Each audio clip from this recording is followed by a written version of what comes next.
ahli. Jarak dari Masjidil Haram ke Masjidil Aqsa, ya, berapa kilo itu? 1.500 kilometer. Dari mana ke mana nih? Dari Sukakarya ke mana nih? 1.500 kilometer. Dari Masjidil Haram ke Masjidil Aqsa, kalau ditempuh pakai perjalanan unta pada saat itu akan dicapai 2 bulan lamanya. Ya, kalau dari Pulau Jawa, Bang Fuad pernah ngukur masjid di Pelabuhan Merak sampai Masjid Pelabuhan Ketapang di Banyuwangi. Jarak dari titik Merak ke Pelabuhan Ketapang itu hampir 1.000 kilometer. Jadi kalau mau ngerasain bagaimana Masjidil Haram ke Masjidil Aqsa, jalan kaki dari Sukakarya ke Bali bolak-balik. Ada yang mau nyoba, Pak Lurah? Ya. Itu baru Masjidil Haram ke Masjidil Aqsa. Kok bisa perjalanan diisrakan dan dimi'rajkan dalam 1 malam saja? Dalam hitungan yang sangat singkat. Kalau ada orang di zaman dulu, zaman jahiliyah cerita begini, percaya apa kagak? Gimana percayanya? 2 bulan naik onta dari Masjidil Haram ke Masjidil Aqsa. Lalu Rasulullah cerita tadi malam berangkat, pagi udah nyampe. Belum tembus dari Masjidil Aqsa menuju satu perjalanan yang tidak pernah dilalui oleh manusia manapun, yang disebut dengan perjalanan Mi'raj, naik ke angkasa. Waktu zaman Samenan apa di sini ya? Imtihan, kenaikan kelas ya, ada di sini. Dulu waktu bocah di Madrasah Al-Iyana, Bang Fuad dulu sekolah di Sanawiyah Aliyah Cibogo 6 tahun. Suka diajarin cerita Isra Mi'raj, tapi dilaguin sedikit.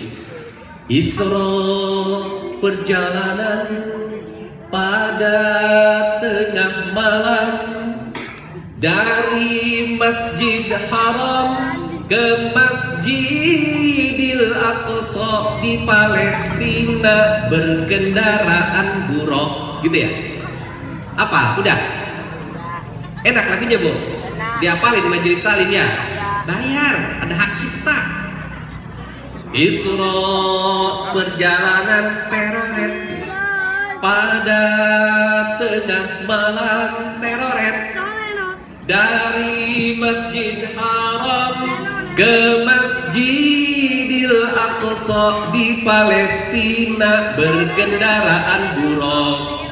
Mi'raj perjalanan naik ke angkasa, ke alam gaib yang belum pernah dilalui manusia biasa.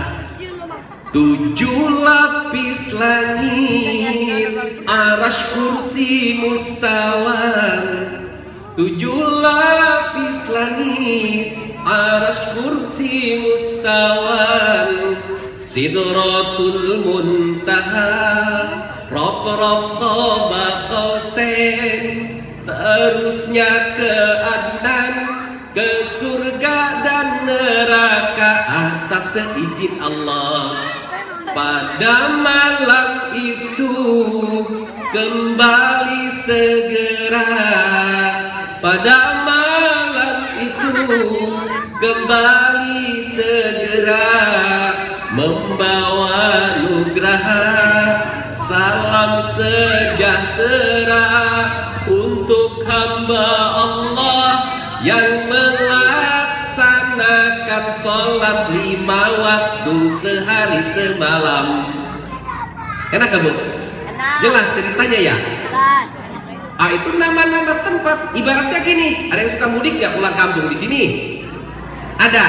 Dari Sukakarya mau ke Banyuwangi atau Jember, diceritain dari Sukakarya lewat Karawang, Karawang Purwakarta, Subang, terus kemana? Ke Banten, ke Jogja, terus ke Surabaya, ke Pasuruan, ke Probolinggo. Itulah nama-nama tempat ketika diisrakan dan dimi'rajkan. Pas belah Sidratul Muntaha dikisahkan, Sidratul Muntaha itu sebuah pohon besar, daunnya lebat, tapi ada pembatas. Selain Allah, selama ada para malaikat, para nabi, tidak ada yang bisa melewati dan melampaui pohon namanya Sidratul Muntaha.